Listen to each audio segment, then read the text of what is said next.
Sejauh mana hasil pengelompokan wilayah menggunakan metode analisis kluster dapat dijadikan dasar yang valid untuk merancang kebijakan pembangunan yang efektif di Pulau Rote, mengingat keterbatasan data sekunder dan kemungkinan variabel sosial lain yang belum dimasukkan. Sekian dan terima kasih. Baik, saya akan menjawab pertanyaan dari saudara Ganya. Nah, jika hasil pengelompokan menunjukkan kelompok wilayah yang tidak jelas, maka perbedaannya atau terlalu homogen, saya akan melakukan evaluasi ulang terhadap variabel yang digunakan. Bisa jadi indikator yang dipilih belum cukup membedakan karakteristik wilayah. Dalam kasus tersebut, saya akan mencoba menambahkan variabel lain yang relevan, seperti akses layanan kesehatan dan struktur atau tingkat pengangguran. Selain itu, saya juga akan melakukan validasi dengan metode atau pendekatan clustering lain, misalnya membandingkan hasil hierarki dengan kami.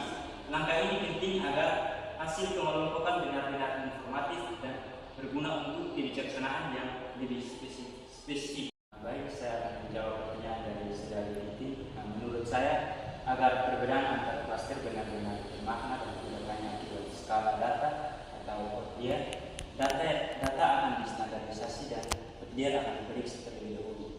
Setelah klaster terbentuk, saya akan menggunakan uji ANOVA atau Kruskal-Wallis untuk memastikan bahwa perbedaan antar klaster signifikan secara statistik. Uji lanjut seperti UPHSD juga akan digunakan untuk melihat pasangan klaster mana yang berbeda. Ini juga penting untuk hasil pengelompokan dapat dipertanggungjawabkan dan benar-benar mencerminkan kondisi wilayah. Baik, saya akan menjawab pertanyaan dari saudara Frans. Menurut saya, pengelompokan wilayah dengan analisis klaster bisa menjadi dasar awal yang berguna untuk kebijakan pembangunan karena membantu melihat pola wilayah dengan karakteristik kemiskinan dan akses pendidikan yang mirip. Namun, karena hanya menggunakan data sekunder dan dua variabel utama, hasilnya belum sepenuhnya mewakili kondisi sosial yang kompleks.